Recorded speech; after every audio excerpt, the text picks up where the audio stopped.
Welcome back to another edition of the Walker Valley Football Coaches Show, sponsored all season long by Wholesale Supply Group. I'm Andy Morris with my co-host Jacob Mason, and of course, Mustang head football coach Drew Akins. Once again, it is Ooltewah week, so when you're hearing this and watching this, we're going to be quickly approaching kickoff with Ooltewah at Ooltewah this week. But before we get into the game against the Owls, we're going to recap a little bit of the Bradley game, Coach. Yeah, listen, man, we talked about it last week. It was going to be a great challenge, and it proved to be that. There were some good things that came out of it. There was some learning opportunities that I think came out of it. And because of that, I hope we can move forward into what's coming over the next 6 weeks and really be prepared, more prepared for our region games because of the stretch we went on at the start of the season and then culminating with such an athletic and talented team like Bradley. But there were some definitely bright spots to the night. It's sometimes you got to search and find bright spots in a 35-0 loss, but we didn't have to search very far in this one. There's 2 or 3 plays that could have made the game closer. Not necessarily made the game, we would have won if this would have happened, but definitely some things that would have made the game more competitive. And again, you just take those things and you learn from those things and you try to apply those to these games coming up that really are going to determine what the season looks like in the end. So we're going to go ahead and start defensively. So, Jacob, I'm going to kick it to you for that because we had some bright spots defensively in the Bradley game. Yeah, absolutely, Coach. We were talking about on the way up. In the first half, really outside of the special teams play where, when you kind of out-punt your coverage and then you give it to the number 1 player in the state, that happens sometimes. So outside of that, you kind of hold Bradley to a 7-0, should have made a kick. It would have been a 7-3, but you hold them to 7-0. And really, even that 7 was great coverage downfield that just got busted late. So the first half, I thought we played really, really good defense. Yeah, so, like I said, it didn't take a whole lot to find some positives the other night. I don't think we did a good job as coaches, showing our kids the positives during the game. I think it kind of led to some sideline not negativity is not the word I would use, but just kind of being down on the sideline and being frustrated. We didn't do a good enough job of showing, hey, guys, we're playing a really good ball game right now, save 2 plays. Let's start with the special teams just because, I'm going to negative, positive. Let's talk about both. The special teams kind of just took the wind out. Anytime you get an opening kickoff or a punt return for a touchdown and then an opening second half kickoff return for a touchdown. It's so hard at any level, much less at the high school level, to keep your guys focused and keep them energetic and keep them into the game. And I feel like especially the one after halftime just took the wind out of ourselves. We kind of got in halftime, got to regroup and say, hey, man, like you said, hey, without a kickoff, a punt return where we boom the punt, and it's rolling out of bounds, and it just kicks left and pops straight up. And, man, it pops up at the exact moment he's able to peel off of it. But, again, let's take that and let's learn from it. If we do our covers the way we're supposed to do, at the very least, we're where we're supposed to be, and we'll see what happens. So we got into there, and we were able to coach a punt team coverage today and make sure our guys know, hey, you've got to be in this spot because you're going to turn it back to these guys. So we were able to coach that, take a negative, and let's make it something where we learn from it moving forward. Defensively, like you said, the one play where they scored, their quarterback did a great job of scrambling out of the pocket. We were closing in on him at linebacker. He throws up a ball, and we're a foot away from breaking it up in the end zone. We don't get there, and that's their touchdown for the night, for the first half. But even then, like you said, if we make a field goal, it's 14-3 going in. If you take away the special teams, it's 7-3 going into halftime. The negative part of that is you don't get to do those things. Yeah. You don't get to go take a special teams off, and you don't get to go make a field goal. You got to do those things, and we got to learn from that, and we got to settle ourselves down and get that punt on the ground and make our kicks. So that's something we've talked about today in practice, exactly those things. Hey, we got to make our kicks. And hey, when we do punt coverage, we work punt today. And it was like, hey, let's rehash this and make sure we know where we're going when we're doing punt coverage. So defensively, I thought we played great. And then moving into the second half, we kind of changed up some things. Zeke was playing more offense than we expected him to play. So we moved Tyron over Boo and really double-teamed Boo the whole night. After that big play for the touchdown at the start of second quarter, we really did a good job kind of controlling him and his yards. They did a jet sweep with him and gained 9 or 10, I think. They put him in the backfield and rushed for some yards, but I think, we held him under 20 yards after that, and that was kind of our game plan. Let's make other guys beat us. They're just so talented at other spots too that Jarius got loose. They're late in the game. They finally found the bubble to him, and we weren't lined up correctly, and that kind of cost us. But defensively, I thought we played a really good game. Guys keep showing up, and even the last touchdown, is one of our just a mental mistake. We got a 15-yard penalty, and live it looked like it was because we pushed the pile back. In actuality, it was something that happened away from the ball. That's a 15-yard penalty. It would have been 3rd and 14. Instead, it bumps it to a first down, and they're able to score there. So, all in all, if you look at the night, defensively, we played really well, and that gives you a lot of encouragement moving forward. Yeah, one of the series I want to talk about is right before halftime. Bradley gets the ball back with probably like a minute 30, and the poise that the defense was able to show, because that's a big possession on defense to be able to stop them, keep it 14-0 at halftime versus 21-0 going into halftime. Yeah, it was literally, we got on the headset. It's like, hey guys, we really need to get this to halftime, and we weren't able to do that. We ran the ball. We were closer. It would be shocking for you to know. Our goal is 60% run efficiency. So when we say run efficiency, we want to rush for 3 yards or more on 60% of our rushes. We were 58%. We were really close. And we say, hey, if we hit 60%, we're going to have a chance to win ball games. And we just didn't hit that 60%, but we only missed it by two percentage points. And I know it's one of those things where, running up the middle, sometimes people don't understand what we're trying to do, but man, we're just trying to play keep away at some points in the game. And right before halftime, that was a place, hey, we really need to get this to halftime, just to save our defense. We weren't able to. We kicked it. And like you said, our defense got a big time stop right there before halftime. And we're able to go into halftime, down 14-0, and really in a position where our defense kind of kept us in, and we were able to come out and talk to them at halftime about kind of where we were. And unfortunately, the kickoff right out of halftime kind of takes the wind out of the sails and makes it feel like a mountain to climb. But defensively, man, if you go watch that game, just watch the game. Don't just watch defense. You'd be really impressed about some of the things and some of the frustrations that we caused. Their offensive staff, our defensive staff did a really good job with that. They put together a great plan. Unfortunately, we weren't able to help them special teams and on offense. And sometimes there's games like that, and we just got to go learn from those things and make sure that we correct them on offense. Yep. So quickly, we'll touch on offense before we go to our commercial break, Coach.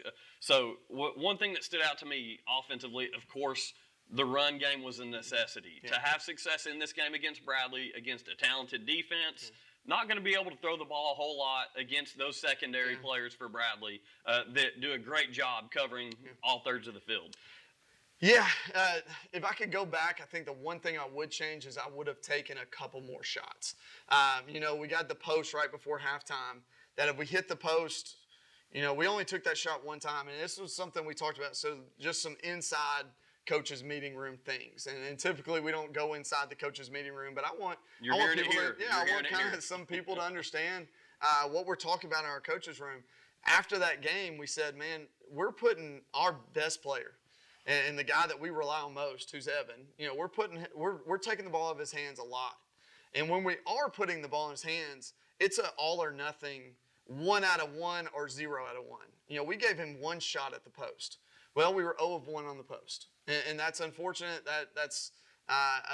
But that's not putting your guys in enough situations to go make plays. I think if we would have called post 2 or 3 times, we hit 1 or 2 of them, and now we have some explosive plays. You saw Hudson with the big vertical ball down our sideline. You saw him with the 10-yard out on their sideline. We did some good things. I just don't think we took enough shots throughout, especially in the first half. I think in the first half, hey, let's throw post 2 or 3 times and see if we can hit one of them. Maybe it backs them off, or maybe it gets a safety out of the box. And then you can go back to your run game with less hats in the box. That's what we call sequencing. We're not sequencing plays very well right now.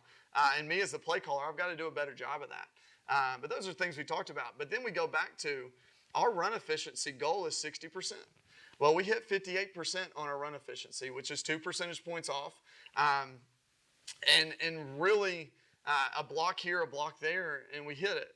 And that's something we showed our offensive line today. Hey, if we correct these 4 missed assignment mistakes, we hit our run efficiency, this drive continues, we keep our defense off the field a little bit longer, we score a touchdown when we're inside the 10. Those things are the things that we showed our team today. And it goes back to this game.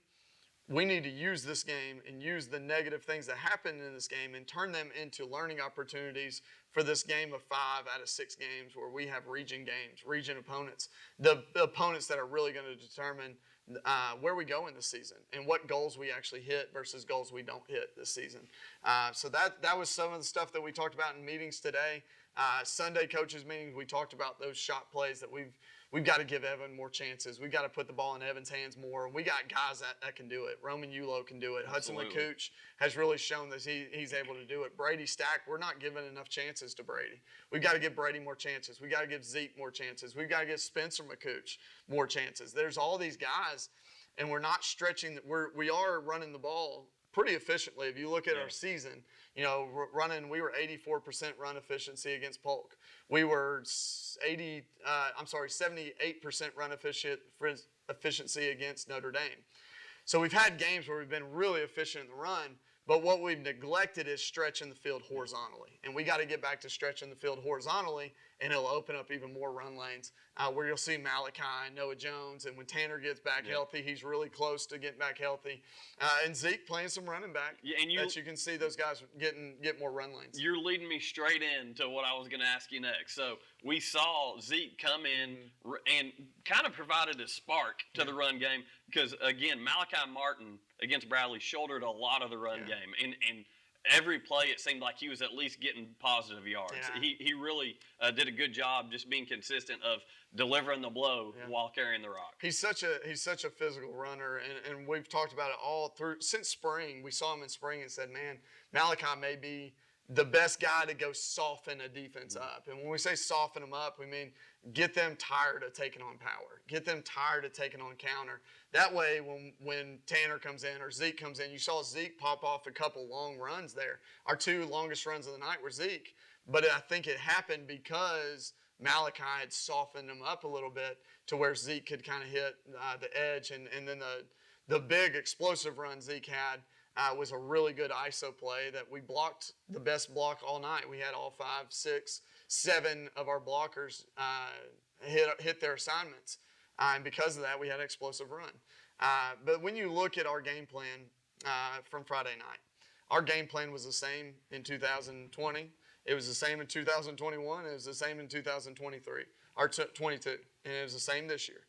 The difference in those years versus this year is our red zone efficiency. Mm-hmm. And when we talk about things that we need to improve on, man, our red zone efficiency's got to get better. And you look at what happened at Notre Dame, we were inside the 10 and didn't score. At Polk County, we were inside the 10 and didn't score. Didn't score a point, much less, didn't score anything. Didn't kick a field goal or score a touchdown. Against Cleveland, twice we were inside our red zone is the plus 25. We're inside the plus 25 and don't score. The difference was we were better than those teams. And when you're better than those teams, you can make up for those missed opportunities. We weren't necessarily better than Bradley. They got too many athletes to make those mistakes inside the plus 25 territory and overcome those. And we just weren't able to overcome those things. So that's another thing. Hey, take these experiences. We've had 4 experiences so far. We failed inside the red zone on all 4. Only one time did it hurt us because that was the one game that they outmatched us. They were better than we were. Therefore, you can't make those mistakes. That was the difference in the previous 3 years where we've been really close in a competitive game. And this year where it just kind of got away from us. We've got to finish inside the red zone to give ourselves those opportunities. So that's something we've talked about. Hey, moving into region play.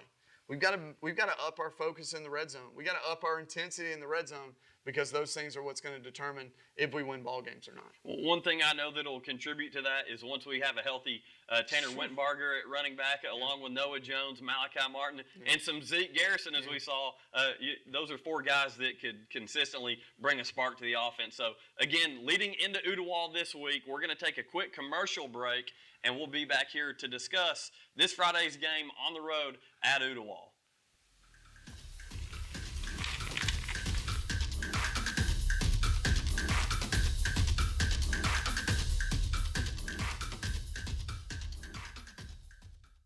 Welcome back to the Walker Valley Football Coaches Show, supplied all season long by Wholesale Supply Group. They are open to the public. Once again, I'm Andy Morris with Jacob Mason and Walker Valley head football coach Drew Akins, and it is Ooltewah week. Coach, we're on the road, first region game of the year. There's got to be some excitement there. Yeah, we've talked about our players. We opened up today saying, we're 3-1, and not one of those things matter. It matters, to wins, losses. It matters to some relationships, and we've talked about those over the last couple of weeks.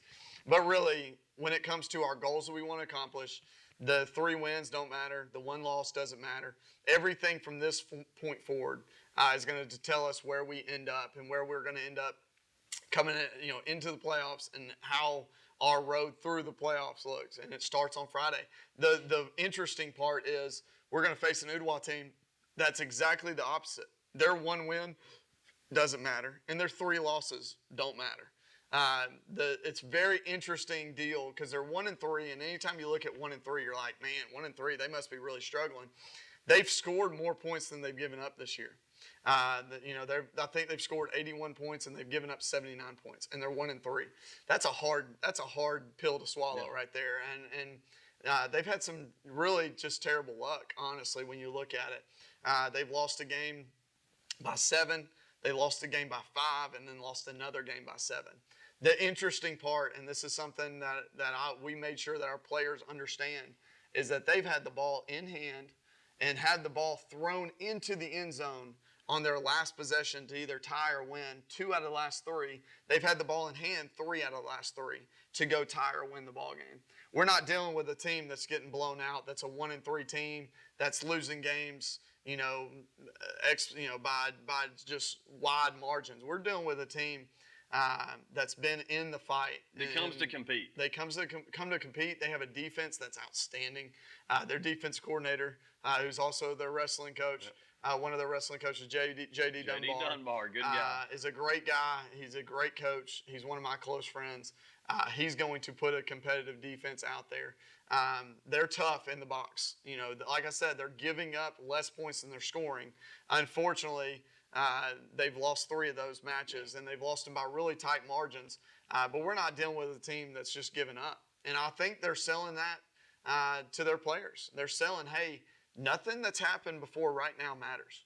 Nothing that's happened before this first game of the region matters. And we can turn our entire season around with a region starting 1-0 in the region. So they're selling that. And there's kids are believing that, and they're playing hard.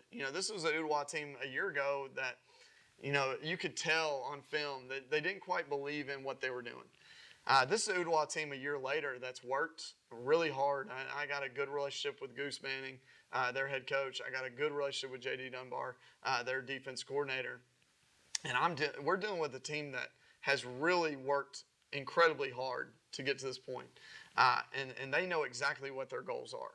And their goal is to start out 1-0 in the region. And everything they've done to this point is just learning experiences. They've been in more adverse situations than we've been in. So we've got to make sure we handle ourselves really well on Friday night. We've got to play great on defense. I'm sure we're going to talk about defense in a second. We've got to be very good on defense. We've got to be really good on offense. And good in the red zone. And good in the red zone. So, but we've got to do things a little different. If we running into that box, you're going to see on Friday night, they got some big old cats on the defensive line. They got some linebackers that really play well. Some good athletes. So we're going to have to make sure that we have a great game plan going into this night. Because Coach Dunbar is definitely going to put together a great plan for us to stop our offense. All right, so defensively, what's their offensive identity? Do they still have those big old running backs that they had last year? I remember they had 2. It was kind of like a double-headed monster. Yeah. Both of them ran really, really hard, good athletes. What's their identity on offense? And then 2-part question, what's their identity on defense? Yeah, so, offensively, they're trying to get to the edge with you. They don't have the same running backs. Last year's running back was probably the best running back we saw all year. Number 22, I can't remember his name. How I'm just terrible with names. I remember numbers like crazy, but I can't remember names. But number 22 opened the game out with that long run that got called back. And if that doesn't get called back, it may be a different game. It may be more of a dogfight than it ended up being. But even at the end of that game, we didn't feel great. I remember getting to the end of that game, it was like, it's kind of a blah ending, if you remember that right. And that's because their defensive front was so good. But offensive identity, they're trying to get to the edge. They're trying to use different running backs than they had last year, but same talent at running back to be able to stretch you and then cut up the middle on their inside zone. So they run zone schemes. They have an outside zone scheme and an inside zone scheme. We're going to have to play really good in the box to be able to handle it. And then at quarterback, they like sprinting out. They like throwing flood. They did a great job against Knox Central throwing flood. So they're throwing 3-level concepts where they have a flat, short one, a medium one, and a deep one.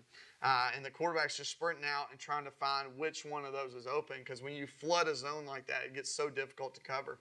So we've got to make sure we understand our sprint coverage and how to defend that. But those are their main two things. Every now and then they'll line up in this heavy set. It's a little different than anything you've seen. We have our heavy set that has the 2 wide backs and the tight end. Their heavy set is offensive line, and they fit 2 big body kids. It looks like offensive linemen, but they're more wide back bodies, defensive line almost looking bodies, and they put them right in A gap, and they just say, hey, we're gonna run this ball right up the middle. It's a little different than anything you've probably seen, so we got to make sure we can handle that. It's going to be difficult when you put 5 guys in a 3-yard span, and they're all, it's 600 pounds worth of kid. On each side of the ball. I mean, you're talking 1,000 pounds in that little space, and they're just trying to move you forward. That's going to be difficult, and we got to make sure we handle those things. But our defense is going to come up with a great plan. They always do. Coach Harvey, Coach Ashby, Coach Forte, Coach Spots, Coach Huey, they're all been working. They're going to come up with a great plan to make sure we're able to stop them. Defensively, they rely on their box. I know I've talked about it 2 or 3 times now, but their identity is in stop and run. And they feel like if they stop run, they can get you one-dimensional. And if they get you one-dimensional, they can make plays on the outside. So we're going to have to do a great job of spreading them out and then hitting those run lanes. We've got to get a little more physical up front. The first 2 games, we were all so impressed with our offensive line play. We haven't been together as an offensive line since Polk County. If you noticed last week, Caleb Kelly didn't play the whole game. He's been sick for 2 weeks. Just can't get through it. He's gotten different tests, and it's just been something that's lingered. He finally was back today and looked healthy. So Lane ended up starting every day last week. Barry. Ty Parker was out the week before that, and he missed 4 days, and then played on Friday, but he was puny. Bryson Farley's missed 2 or 3 days over the last 2. We haven't been together as an offensive line since the game at Polk County. So when you see some of the frustrations we've had up front and some of the lesser O-line plays, because we haven't been together. And we are not together in that group. It's just different. Thankfully, today we got all back together, and we had all our dudes. So hopefully that leads to a great week of practice where we can build that continuity back, and we can get back to how we were playing early in the year. We're going to have to make sure that we attack them in the right places. The way they line up, they're really strong at their interior defensive linemen. So we got to make sure that we come up with a great scheme to handle those guys up front. But they're going to rely on their box, and they're going to say, hey, we're going to stop run no matter what, and we're going to make you throw to beat us. And so Evan and Brady and Hudson and Ulo and Spencer McCooch, those guys have got to be prepared to have a great night because that's what it's going to take to be able to score some points against them. Coach, I'm hoping for another shutout, not only so the guys can get some wings, but so we can get Coach Harvey back here to chat with Jacob and let those defensive minds kind of go at it a little bit. If we get another shutout, I'll just let him show up next week, and I won't show up at all. I told him, man, it'd be nice. Y'all are doing such a great job defensively. It'd be nice if y'all would score. Like, if y'all would just go score some points, that would make, hold them to 0 and you score, we can't lose. Yeah. So he laughs every time I say that. But I'll tell you, last thing, our defense and our offense. So one thing that's been really a great start to this year is our turnover margin. We have yet to turn the ball over offensively. Our backs, our receivers, our quarterback is doing a great job of protecting the football, and our defense is getting turnovers. We had 3 the other night. We won the turnover battle 3-0. There's not a whole lot of games that are 35-0 and you win 30-0. But we talk about positives from the other night. We're +8 on the season on turnover margin. It's because we're protecting the ball, and we created turnover. We started the game out with an interception. Braxton forced a fumble, and then we ended the night with an interception with Mason Alexander. So we're doing a good job of creating turnovers defensively and doing a great job offensively of making sure that we end every drive with a kick. No matter what, let's end it with a kick or a fourth down attempt that we're going for. That's what we want to make sure of on offense, and we've done a great job of that. So those are some positives going into Friday night. But excited to go back to Ooltewah. That's kind of where this whole thing started for me. It was very emotional last year. Yeah. I was way more emotional than I thought I would be. I'm glad I've been there before. It's where you cut your teeth out. Yeah, I don't feel like I'm going to have that same angst. I had some angst starting the game last year. So thankfully, I've already experienced that. But so many good memories there. And with Goose across the way, he was my first quarterback. He's the first kid that I ever coached at quarterback. So, and JD across the way, me and JD started at Ooltewah together in 2010, and we were together for 7 years. So those guys and that place means a lot to me. Excited to go back there, excited to go compete against them again. And always, anytime we compete against our friends, excited to walk across at the end no matter what happens and shake their hand and hug their neck and tell them I love them and cheer for them the rest of the year. No doubt about it. Coach, if you could, let the viewers know and our listeners what the rundown is, start time. Mm-hmm. We've been kicking off at 7 o'clock here at Walker Valley. Yeah. How's it going to be at Ooltewah this Friday? So same thing. That was a decision our region made. So any region game is going to start at 7. So I've loved the change, honestly. Same here. It's back to playoff. I mean, that's a playoff time. So it kind of prepares us. We don't have to make a change once we get to playoffs. We're already in playoff mode.